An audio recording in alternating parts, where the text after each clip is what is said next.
Welcome back to the channel, everybody. Thank you so much for joining me and allowing me to continue to be your daily advocate. If you're new here or you're not subscribed for any reason, please do me a huge favor and hit the subscribe button. Thank you to all of you who have been watching and following me for so long. It truly means a lot, and I'm glad that I can be this person. So I saw this, the Wrath of Kahneman actually on fire today, bringing us a lot of great information. He noticed this. Now, this was from late last month, but we did not touch on this. Data 443. Okay, they are a longtime Ripple partner. And they announced a few weeks ago that they have been contracted by a Fortune 500 fintech company and a large energy company recently. They also run an XRPL validator, and so here is the news with regards to that. A leading data security and privacy software company announced today that a leading provider of technology solutions for merchants, banks, and capital market firms has agreed to a 5.5-year renewal licensing agreement amounting to over $700,000 with Data 443 for the company's market-leading data placement manager operating on the HPE non-stop platform. So these guys are in data security. The placement manager utilizes multiple protocols and security features to consolidate and manage all enterprise file movement operations in a secured, centralized, and highly controllable command environment. Data Placement Manager links legacy systems with current technology trends supporting mission control transmission needs, including data security, reformatting, and data validation services. Maybe this is why they are running an XRPL node. Maybe they are using the XRPL for another application, because it does not sound like they are a remittance service or anything like that. This article goes on by saying, for one recent customer, Data Placement Manager has experienced less than 31 seconds of unscheduled unavailability, and in most years, 0 seconds for almost 10 years. Unheard of in most industries, this indicates the performance, quality, and importance of many of the service offerings provided by Data 443. So again, a Ripple customer, but an interesting partnership because they are not in remittances. They are an industry leader of all things data security, providing software and services to enable secure data across local devices, networks, clouds, and databases at rest and in flight.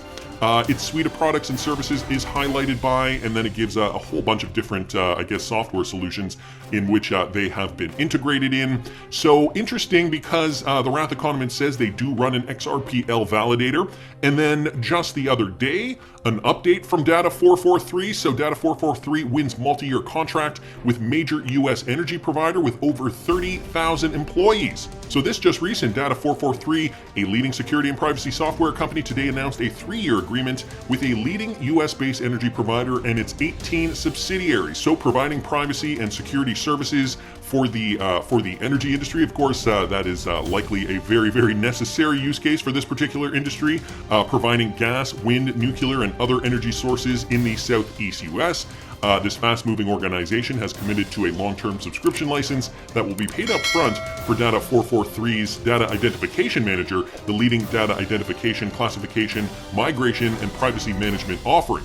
Data 443's Data Identification Manager identifies information in various repositories, including Microsoft's SharePoint, OpenText, M-Files, and makes intelligent and programmatic decisions based on business rules and trained machine learning rules to migrate, dispose, or achieve data. Most importantly, it assigns risk values to information sets so the organization may react accordingly. So more integration, this time with a major, and it's not even naming them, a major US energy provider with over 30,000 employees.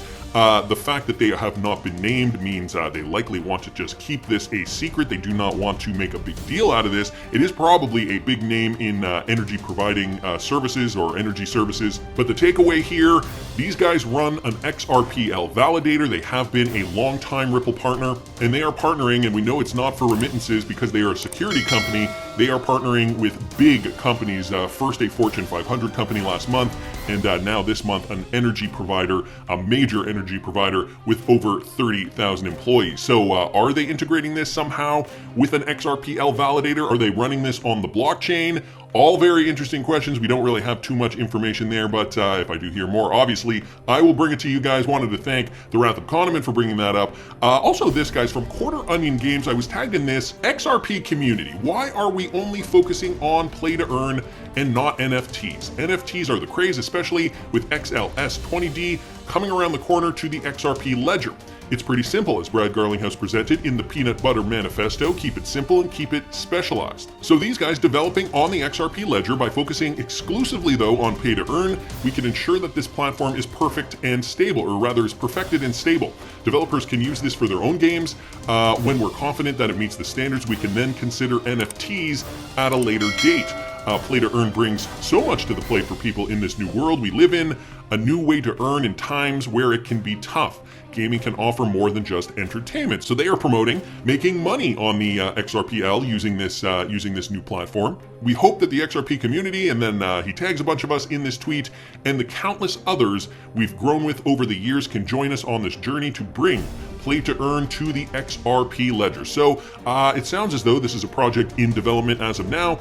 They tagged me in this, and it does sound like an interesting idea. I don't have too much more information on this, but I did think I'd bring it to your attention. Just another interesting development utilizing the XRPL. Of course, we know NFT capabilities are already integrated with the XRPL, so there's that. We know the XRPL is going to be one of the many DLT platforms that are going to probably have a very influential impact or influence on the metaverse when that becomes more and more popular. We're also seeing the old dinosaurs getting into cryptocurrency, and by that I mean Warren Buffett. This coming from Michael at Val5 Links. He just invested $1 billion, guys, in Bitcoin-friendly neobank.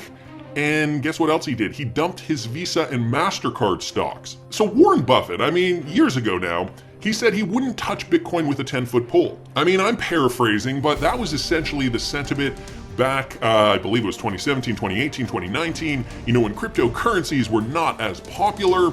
And now what he's doing, he's investing $1 billion in a Bitcoin-friendly bank, namely neobank. So Warren Buffett's Berkshire Hathaway dumped a portion of its Visa and MasterCard holdings and increased exposure in Nubank, the largest fintech bank in Brazil that's also popular among the country's Bitcoin investors. In a securities filing date, and that was February 14th, the industrial conglomerate disclosed that it had purchased $1 billion worth of Nubank Class A stock in quarter 4 2021. On the other hand, it sold $1.8 billion and $1.3 billion respectively worth of Visa and MasterCard stock, signaling a shift away from credit card companies to gain exposure in their fintech rivals. Now, this is kind of not misleading. I mean, I guess these are the facts, but we do know Visa and MasterCard have worked very, very hard to integrate with cryptocurrency-related technologies. But I guess Berkshire Hathaway wanted to go a different way.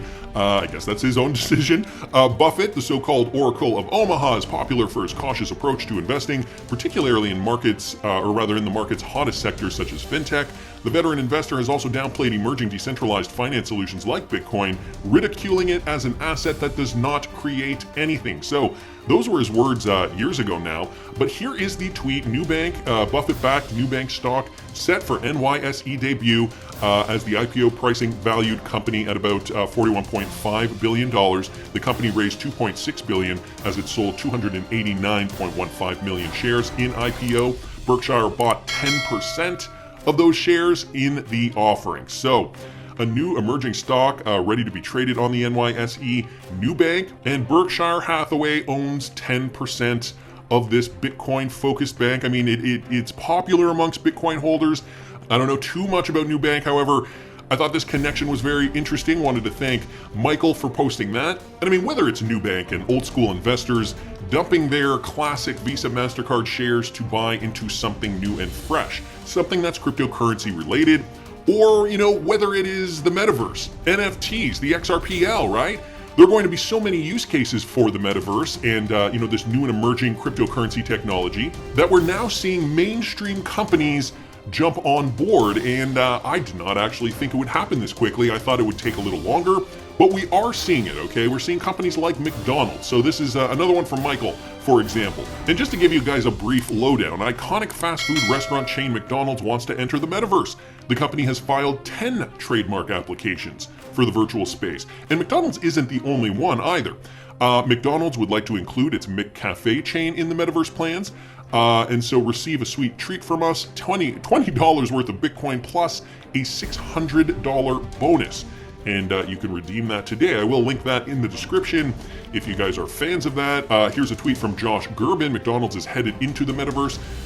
And so they have filed the 10 trademarks. And so you guys can see that in that tweet that he has posted here. It is a GIF image here of McDonald's, I guess just changing. Here's some images of this just changing and essentially just, I'm just going to pause it. Virtual food and beverage projects, downloadable multimedia files containing artwork, text, audio, and video files. I mean, I guess I'm wondering why. Like, you're in the metaverse, you're not going to eat in the metaverse, right? You're not going to eat burgers and fries. Why are they doing this? It sounds very, very strange and almost kind of creepy in a way. I'm assuming the metaverse is going to catch on in a way that I just cannot comprehend.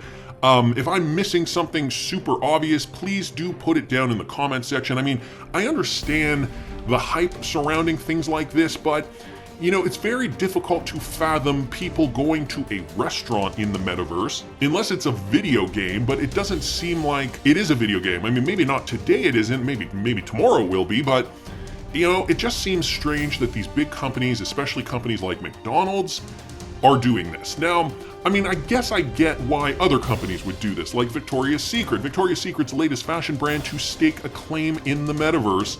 And so, you know, you understand the idea of NFTs, and if you can own something in the metaverse, maybe it will have value, maybe you can resell it later. So the intimate apparel and beauty company filed a series of trademark applications as well earlier this month for downloadable virtual goods. So I can understand that.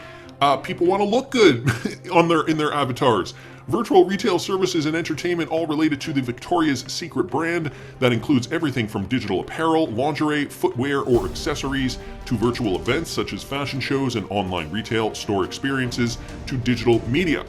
So these guys are just another one who are doing this.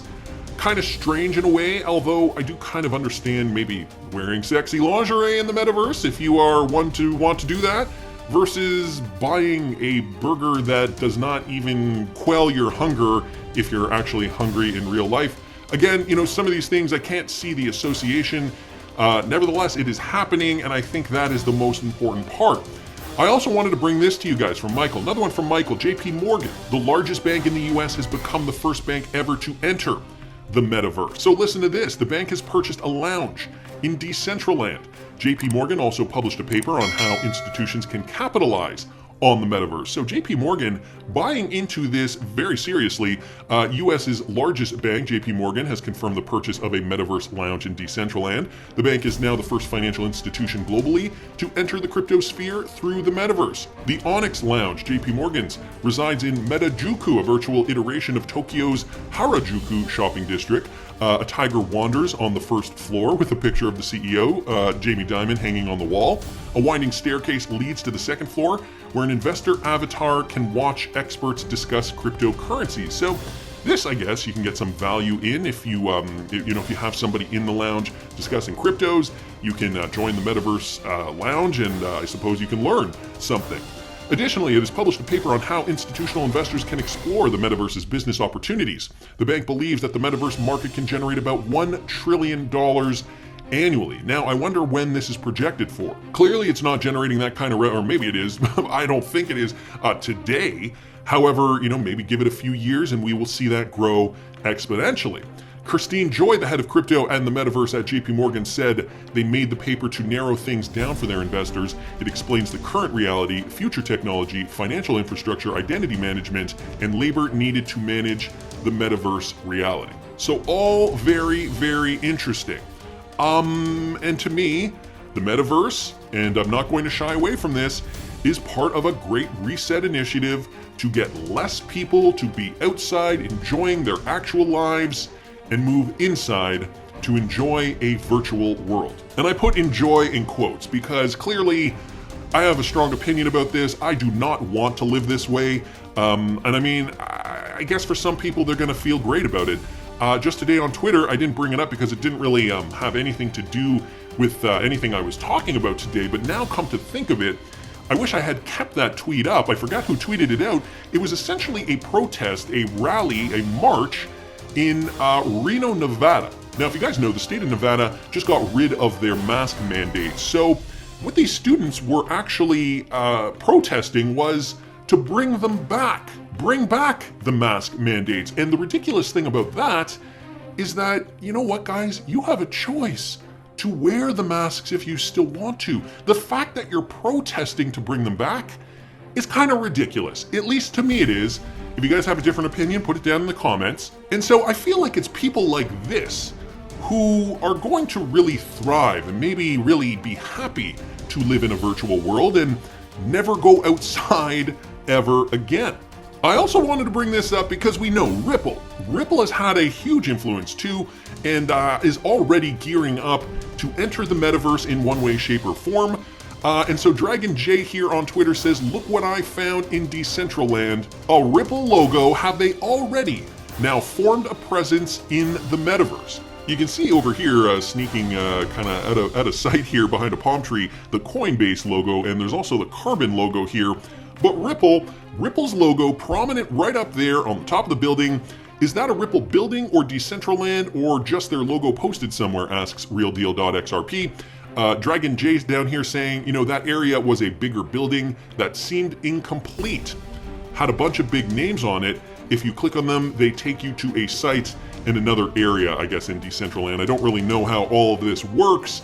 Again, me personally, I am not a huge fan of living in a digital world, considering we have already been held back from much of our daily lives over the last 2 years or so. The entire world has been in the same boat here.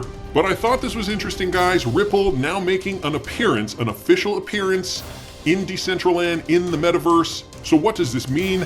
Are there more things to come?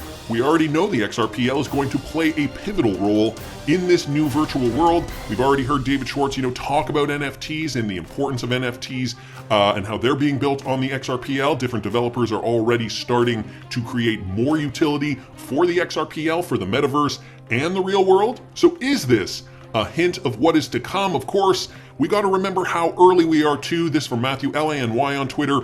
Think you're still late to the cryptocurrency space?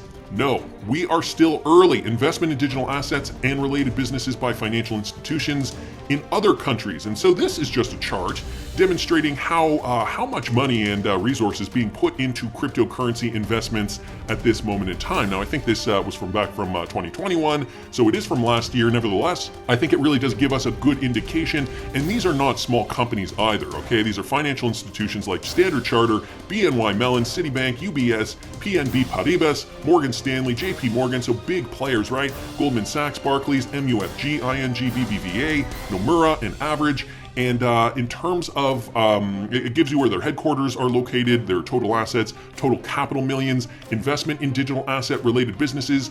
But this last column here, I find this to be very, very interesting. And I think this is the point that Matthew LANY wants to hit home. The actual quantity, the percentage of investment in digital assets today, or as of last year, is still very, very small, still relatively small compared to what these big companies already invest in. So we're seeing values of less than 1%, and the highest one here is Citibank with actually 1.2%. So even these big companies, these big banks, financial institutions, have not even yet started to really invest in cryptocurrencies in a meaningful capacity. Maybe that's just another indication that we should be stocking up on any cryptocurrency that solves a problem that is going to be pivotal for the future, for the metaverse. So enjoy your day, everybody. I'm always here for you.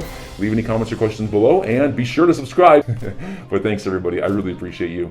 Enjoy your day, and I always have your back. So thanks so much, everybody.